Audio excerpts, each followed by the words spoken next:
Beginners and advanced players are on two completely different wavelengths when it comes to chess. But how does this look in practice? Today I'm going to show you two games by me. One is 900 ELO when I first started playing, and the other is me now double the rating. Enjoy the video. So this was me when I was a beginner, and I'm just going to quickly go over the game to see how I played. And yeah, I played d4.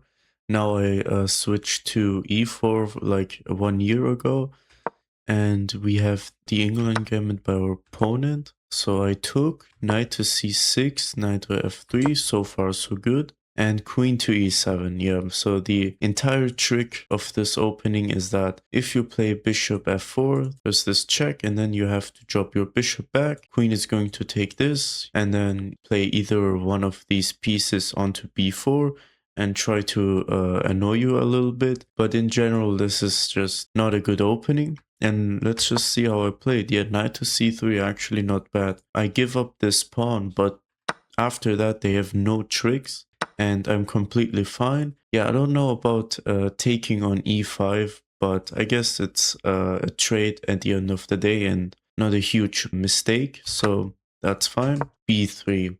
Yeah, generally when you're a beginner, you don't realize when you make a move what changes in the position immediately right after. So in this case, I just blundered a piece with check, and I blocked. And I was just down a piece already from move 7. Kind of unfortunate, but this is just a reality at this rating level. So e3, I mean, at least I played on and I didn't resign.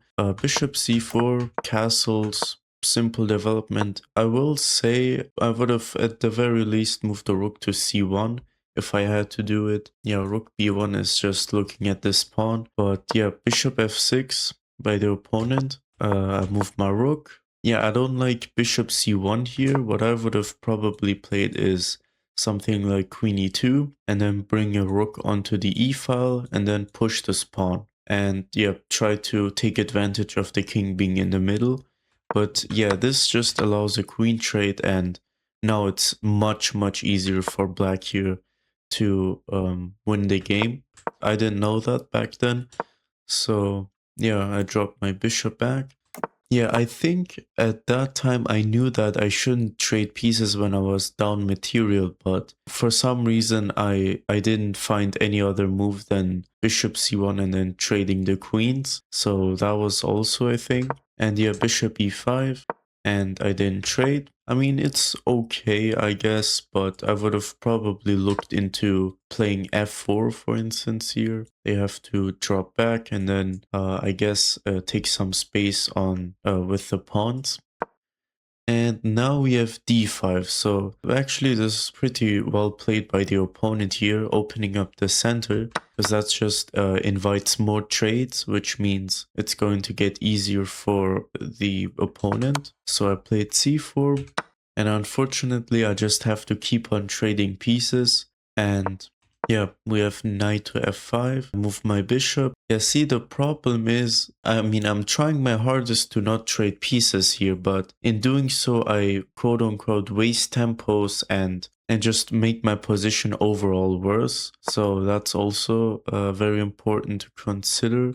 Yeah, see, that's exactly what I mean. I knew I shouldn't trade pieces, but when I deny the trade, my pieces just get way less active. Like, even if I move my bishop and he just plays bishop f6, my rook is just going to stare into this protected bishop. Meanwhile, black can just invade my second rank. So yeah, bishop goes back, and again, more trades. Knight goes here, and they actually take my 7th rank. Very well played.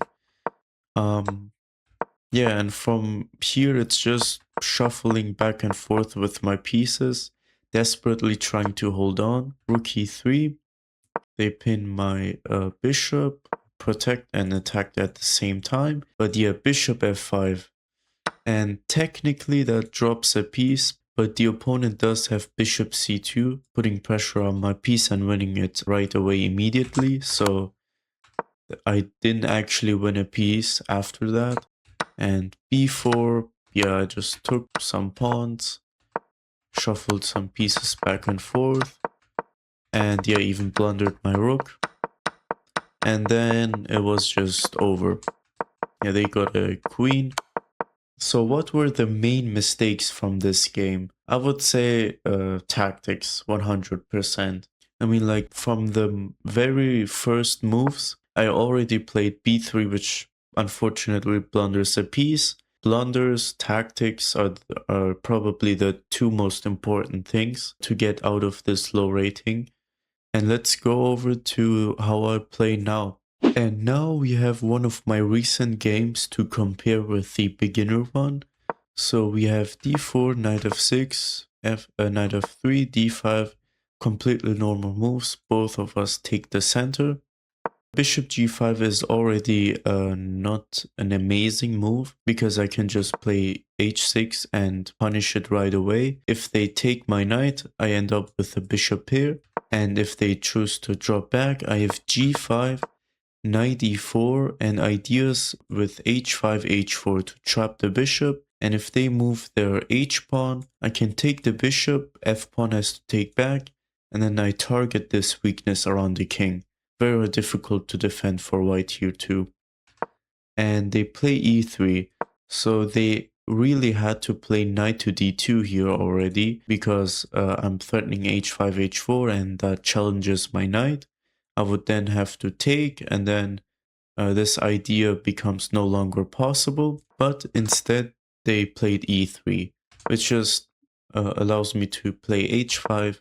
They have to move the h-pawn, and I take the bishop. Queen d6 here, very nice move, attacking this weakness around the king. And the only move here to quote-unquote protect this pawn is to move the knight in front of the queen so that the queen side is blocked. And how do you respond to that? Just a simple knight d7. Now I'm just threatening to take this knight and win a pawn. And I'm also looking at this e-pawn, I'm looking at this, I'm looking at this. It's just catastrophic for white here. They try to hold on to this pawn with queen f3, but now I just take the e5 pawn and I'm threatening this.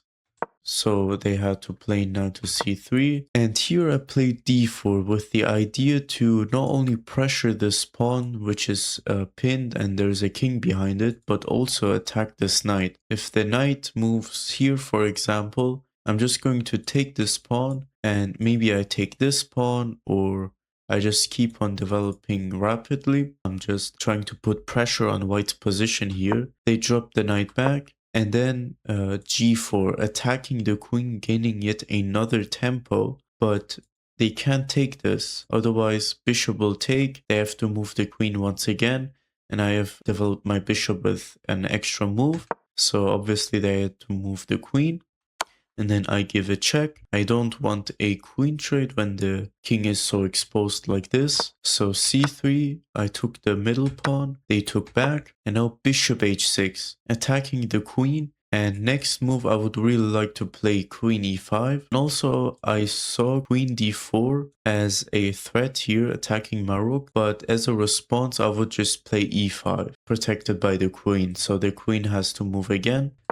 And we have queen e5, already threatening to take this knight, by the way. So they had to move the king. Bishop e6, and trying to get this rook to the d file as fast as possible. So they try to block with the bishop, but now I just castle queenside, and this bishop is pinned by the rook, this knight is pinned by the bishop, and the queen is pressuring it too. And the king is just in the center, which just screams for tactics if you ask me. And now we have rook d1 trying to protect this bishop with the rook so that they can move their king out of the way. But here I can already sacrifice the rook. Now I didn't see this idea right away. I mean, I saw that I can sacrifice, but I didn't quite see the follow-up. So the follow-up is after the king takes, you bring the rook with check, king moves, and then bishop c4. And this knight is pinned because of this bishop on h6. So the king would have to move here, and then I take this knight with the bishop, or the queen, but with the bishop is better. Attacking the queen, queen has to move, and then there's just too many pieces on this king, it's going to get checkmated soon. So instead I took the pawn, I didn't quite see this idea. King moved, I attacked the rook.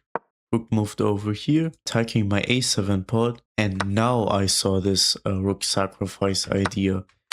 Bringing the rook with check. King moves. And then bishop c4 is just game over. Like I said, king has to move here. You lose a piece with tempo. If the queen moves over here, there's check and it's actually checkmate. Look at all these bishops and this queen and this rook are completely dominating the king. And then queen has to block and this is just checkmate. So yeah, already from the quality of moves, much better. Tactics are much better. There's less blunders. So now you know. If you found the video interesting, please consider a sub. Otherwise, that is it for the video.